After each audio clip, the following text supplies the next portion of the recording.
Can't play too much.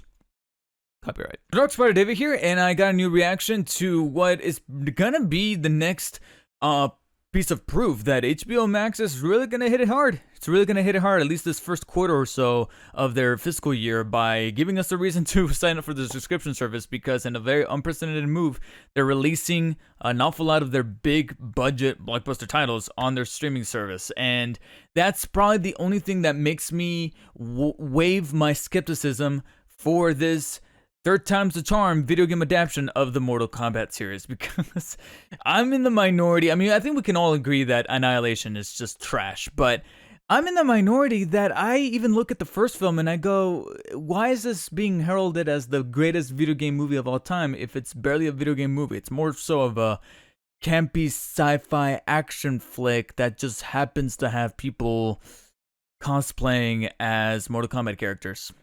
I don't know, maybe it's because I just didn't grow up with it the way other people probably did, but that's just one man's opinion. And here we have a reboot of sorts, produced by James Wan and directed by someone who's never done a film. Does he have like dirt on Warner Brothers or something? I mean, it is Warner Brothers. I don't know. What exactly is inside that water tower? I doubt it's water. And the original skepticism that I was talking about was the fact that we just didn't have a trailer, and we're less than 2 months away from the theatrical, well, the initially theatrical release of April 16th for the Mortal Kombat movie. And now we finally get a trailer, but it makes sense now with their plan to release these movies on their streaming service, because you don't really need to build that much hype for a movie that people can just boot up from the comfort of their own home. It's kind of sad that we now live in a society where people need 6 to 7 months to plan to get off their ass one weekend and actually drive a car to a building. Ugh. Anyways, enough naysay. Let's check out the trailer, because I actually have a friend who's burning me to try to get to watch this so that we can talk about it. I know they confirmed that the movie is going to be rated R to feature those bloody gore fatalities, and that's a plus. Was not expecting for their first trailer to be a red band trailer. Granted, it's being released online, so they could do whatever they want, but that's a pretty curious and rather optimistic sign. So let's check it out. Okay.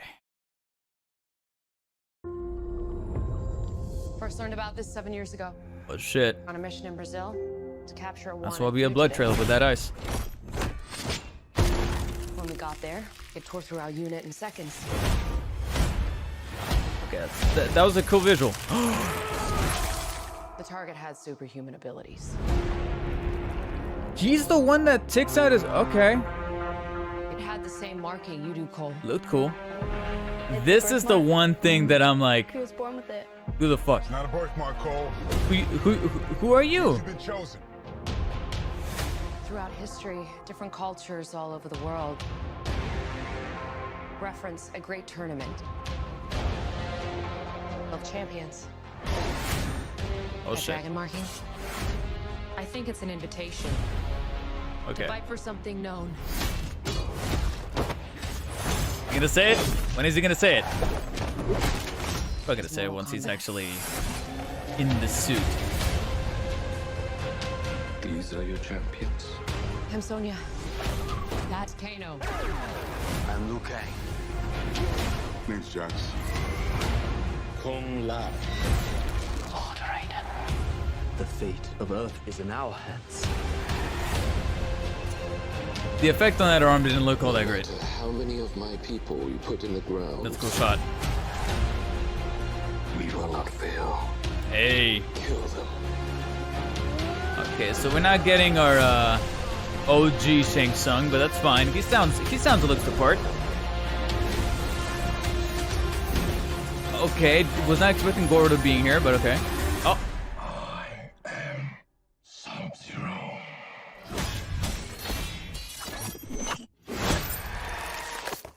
Okay. Something you would do. Get over here.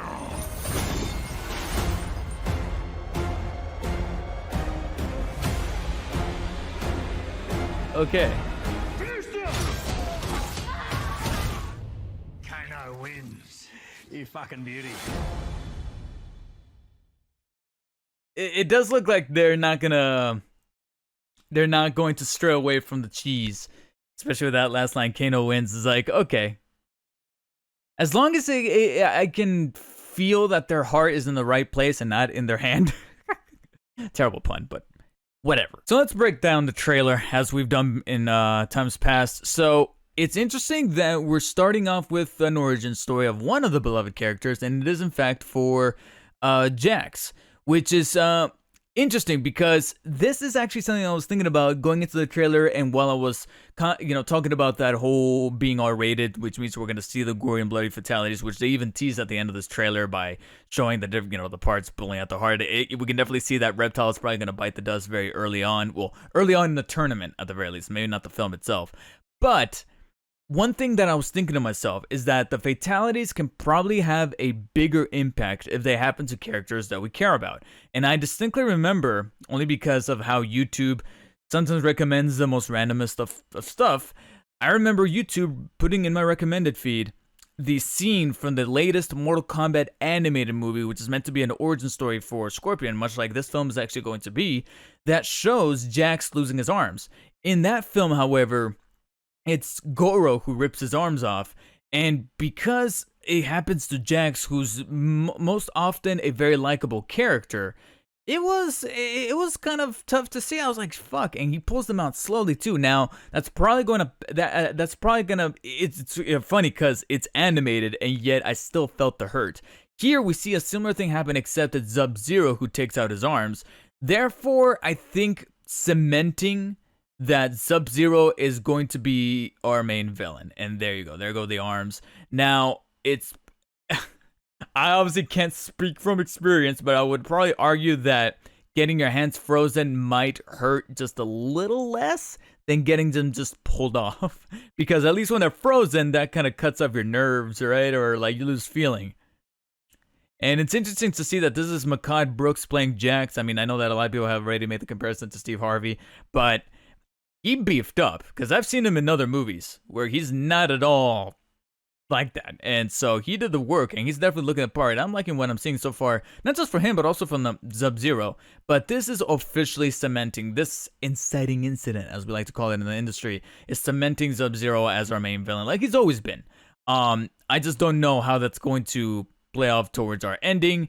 Now, this is where we get into the aspect that I am still to this day skeptical of, even with the visual aesthetic and what I'm seeing of the trailer that I do like, is that we are pretty much throwing in a cipher for the audience in the form of this character named Cole Young, that has a birthmark that just happens to be...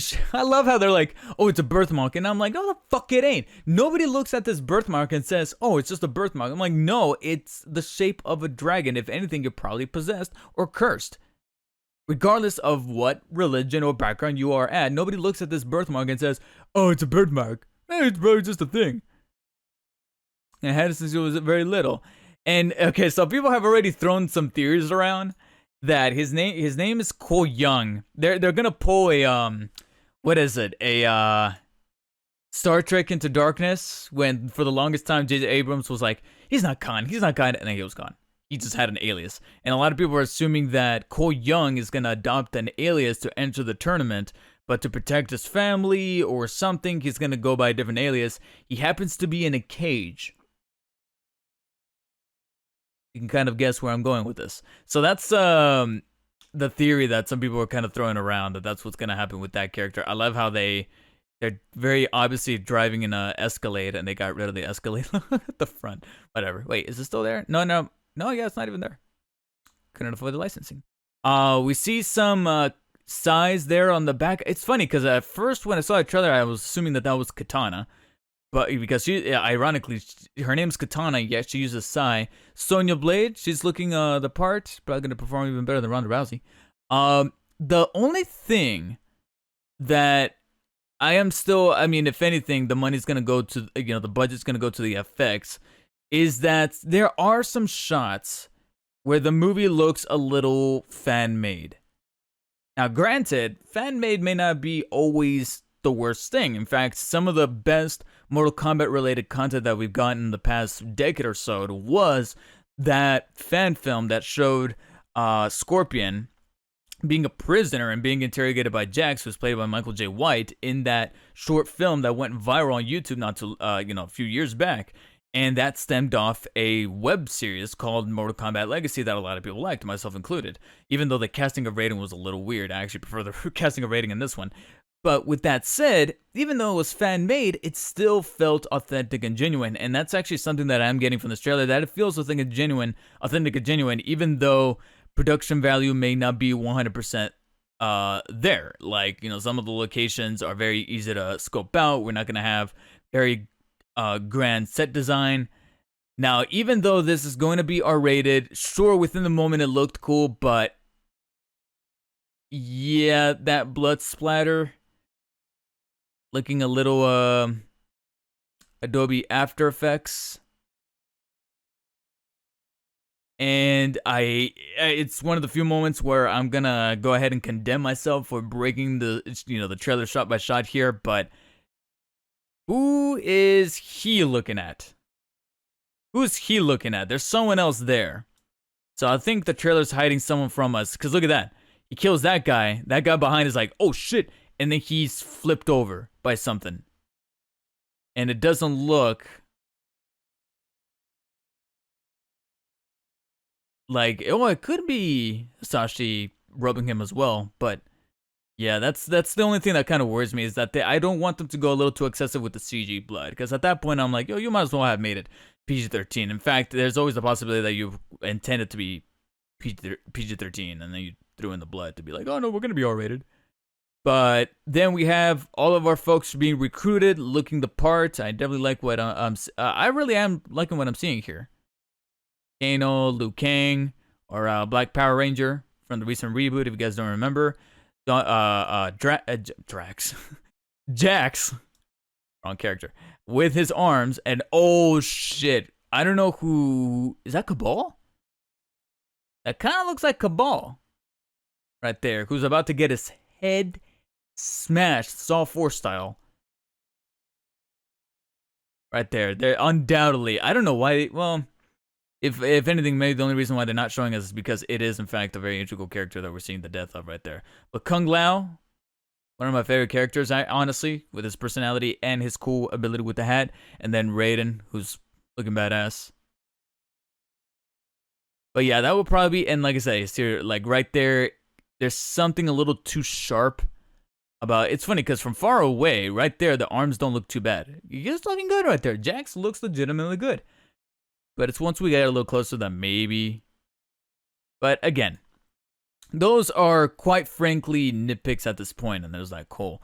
Quite frankly nitpicks, because what I'm really am, and okay, that looks cool, even if the effects themselves might not be as polished. It's like I said, it's all about the authenticity. So right there, we get our confirmation that who we saw earlier was not Katana, it's Melina. She don't look that scary. Melina's supposed to be scary, you know, hot, but also scary to where you don't fucks with that as much as you probably want to. And here, you still feel like there could be some compromise. So it's like, yeah, I think Melina could have been touched up a little bit better. I mean, she's got the yellow eyes, but of course the big thing, like she doesn't even have the giant tongue. She just has a normal tongue, and she just has chopped up teeth. Now, granted, you could also argue that this is similar to something that they did to ground the version of Baraka in that Mortal Kombat short, where he has like chopped up teeth and whatever, but he doesn't look like he does in those games. And then we have our first illusion of Shao Kahn. I don't think we have Shao Kahn confirmed for the movie, unless I'm wrong and I'm overlooking a detail. But his existence is confirmed in this world, in this universe. Something is appearing there. I'm willing to bet anything that's Reptile using some kind of camouflage move, stalking our characters, Sonya and I think Cole. Shang Tsung. Sub-Zero coming through a portal. Oh wait, is that Sub-Zero? He's looking kind of Noob Saibot-ish there, to be completely honest. Liu Kang going ham. Oh, he's bringing up the dragon. And that's the thing, is that even if the effects in some areas don't look 100% great, like for example, this shot, it's cool to see that we get our confirmation that Goro's going to be in it. He's not looking too great. He's kind of reminding me of the orcs. As far as quality of the effects, he's reminding me a little bit of the orcs from the Warcraft movie. But the message that I'm trying to convey is that it's all about the heart. It's all about making sure that you're authentic, that you're not just cashing in. And so far, that's the thing, is that I can genuinely feel that the director of this movie and the James Wan who's producing and the writers, this feels legit. This feels authentic. This doesn't feel like a cashback, like, oh, we got to make a Mortal Kombat movie. No, this, the tone and the vibe that I'm getting, not just from this trailer, but also all the news and the photos and the stuff that I've been seeing about this movie is like, yeah, these people genuinely want to make a Mortal Kombat movie. And who knows, maybe limiting on the budget is exactly what's needed to cut, to give these filmmakers and these actors and whatnot, perspective to be like, hey, let's focus on the art, let's focus on the performance. I wonder where that blood is coming from, because I don't see no cut. But this is one of the few moments where I'm like, yes, this is what Mortal Kombat is all about. That's something that Sub-Zero would totally do. That's definitely a fight move. And that's the thing, is that if you're not gonna, if the effects might not be up to the standard that someone would expect, then the choreography definitely has to be. If you can really get me with that choreography with moves like these, oh yes, I'm in it. I don't care if the story's, subpar, the effects are subpar. If you could pull off badass choreography like this right here, that's very true to the characters, and it's also badass to see, I'm down for it. No shaky cam, no instant cutaways. It doesn't look like we're getting a lot of cutaways here. It looks like I can actually make out everything, especially this part right here where he flips the blade, kind of uses it to cut. There you go. Then get one of our more iconic moments that they are confirming it's going to be included in here. No bastardization of the property.